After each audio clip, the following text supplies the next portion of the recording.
What's good, everybody? It's your boy Young, and I'm back. I got another analyst video. First and foremost, y'all know what y'all supposed to do: like, share, subscribe, turn on post notifications, all that other stuff. Yeah, whatever. We get into part 2 of this James Harden trade because there was 4 parts as far as who got traded, where they went, all that other stuff. You know what I'm saying? That's in this whole little trade situation. So I figured, like I said in the first part of the video when we were discussing the Brooklyn Nets aspect, I said I was going to give y'all 3 more points. This is the Rockets aspect, and then next we got the Pacers aspect, and then after that we got the Cavs aspect. So yeah, we just gonna be slanging them videos, you feel me? So anyway, we about to get into this Rockets side of the trade. Okay, first and foremost, shout out to the Rockets for just retooling, man. They, you know what I'm saying, the spirit of Sam Presti, you know what I mean? Check out that OKC League, you feel me, in the playlist, you know what I'm saying? Plug. But in the spirit of Sam Presti, they walked away with 8 draft picks, bro. 8 draft picks. Like, that's crazy to think about. But they retooled this team just in case, you know what I'm saying, this whole John Wall Boogie Cousins thing don't work out.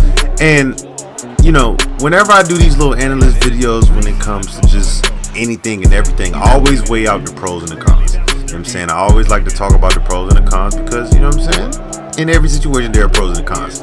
But when it comes to trades, for example, there's really kind of like, it's hard to really say what the pros and the cons are until like a season or 2 has gone by.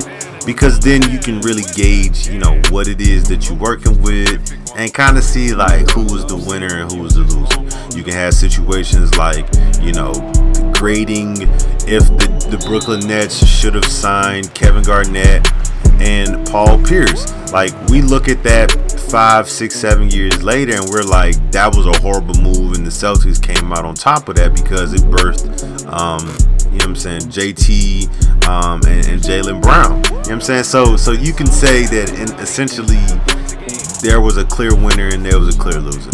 Or you can have a situation where it's like the Trae Young and Luka Doncic trade, like who were the winners and who were the losers. That essentially was a win-win situation. You know what I'm saying? That was a win-win situation.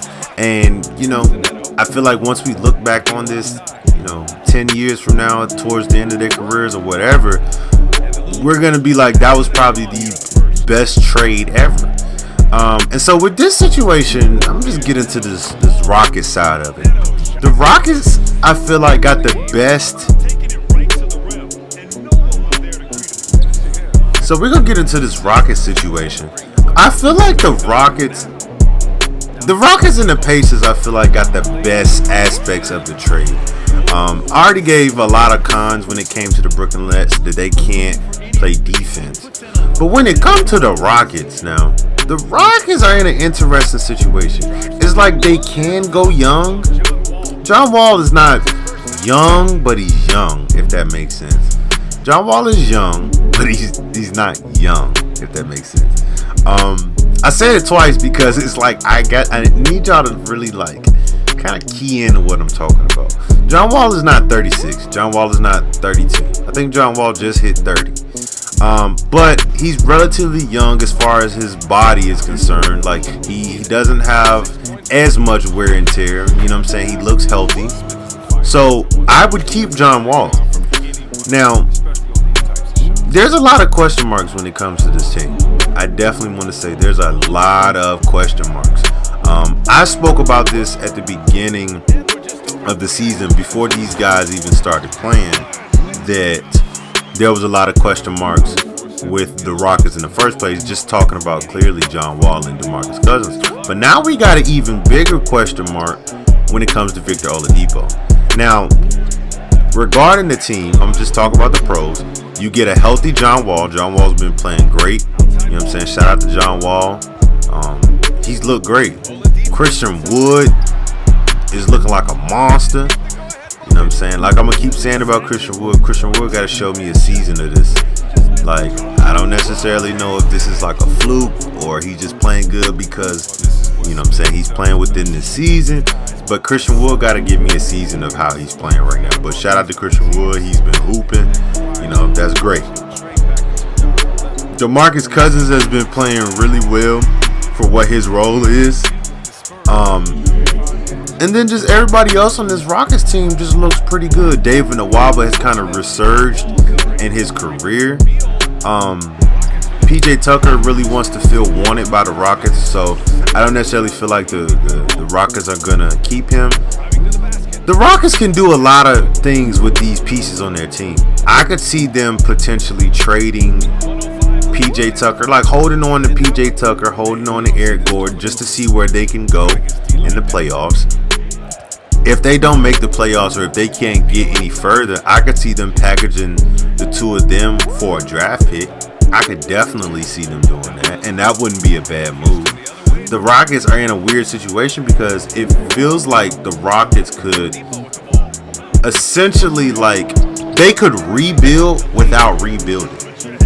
And I think that's the biggest pro of this trade is that they can rebuild without rebuilding. They don't have to really go into like for instance, the Chicago Bulls rebuild where we traded Jimmy and we just scraped the whole team and started from scratch. Like, they don't have to do that. If John Wall and DeMarcus don't work out, they can let them rock because they're towards the end of their contracts. And you can just re-sign somebody if you got some potential. If Vic don't work out, same difference. Or if Vic starts to ball out, they could trade Vic. You know what I'm saying? I could see Vic getting traded again.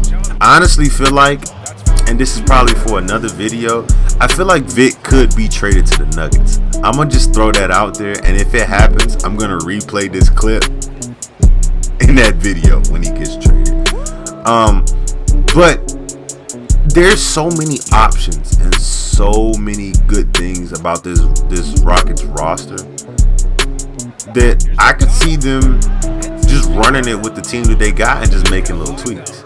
Now, as far as the roster is concerned, I'm going to just go over the roster really quick. They got John Wall, DeMarcus Cousins, Christian Wood, PJ Tucker, who I think that's about to get traded.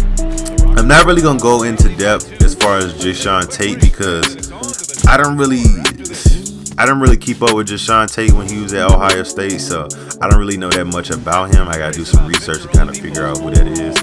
Like I always say in all these videos, if I get to a point where I'm like, I don't know who that is, I really, like, you are not on my radar. And I usually keep up with probably, I want to say, 85% of the NBA. I'm not going to say 100 and I'm not going to say 90 because there are some people that I just don't know. Like Campazzo that played for the Nuggets, I did not know who he was until this season. But to keep going, they got Daniel House, Eric Gordon, they got Sterling Brown. And if y'all remember, Sterling Brown used to play for the Bucks. Chris Clemens tore his ACL, so he's not going to be here no time soon. They got David Nwaba. They got the young guy in Kenyon Martin Jr., which nobody's talking about. And they got Bruno Caboclo. And they got Ben McLemore.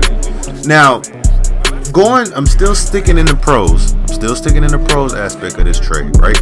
Say, for instance, they trade PJ Tucker, right? They could get a pick for PJ Tucker, like a very late first or second for PJ. They could get a first round pick for Eric Gordon. You know what I'm saying? Or they could package both of them in a deal to get a pick. They could do that. I could see them, you know what I'm saying, running Kenyon Martin Jr. as their starting small forward, and he just develops. You know what I'm saying? If they want to go young. I feel like is so many options, and going back to what I'm talking about as far as the pro is concerned with this trade, there are so many options that they can do with this team that it's like we can't really be mad at what we got. We got a shitload of draft picks. We got young talent. We got vets. You know what I'm saying? And we got room to grow. So as far as pros is concerned, they got a lot of pros. And with the people that they got on this team right now, they can run it and contend to go to the playoffs. You know what I'm saying? And you got the question mark as far as the big three now. if you want to really call that a big three. But the big three between John Wall, Victor Oladipo, and DeMarcus Cousins. Let's just be real. Alright.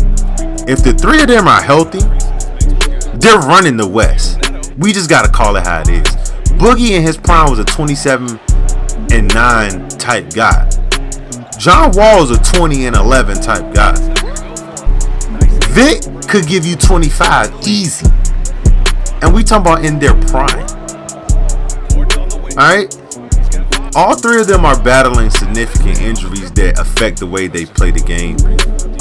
Vic with his quad, you know what I'm saying? Vic is very athletic. DeMarcus had a lot of lower body injuries. He's a big man. And then John Wall with his Achilles. So all three of them have refined their games. You know, Boogie is kind of, he's trying to mix his old school back to the basket, but then kind of incorporating a new school, stretching the floor type thing, which is great. John Wall has worked on his midi. And like I said at the beginning of the season, I said that in order for John Wall to be successful, he has to come back with a jumper. He has to.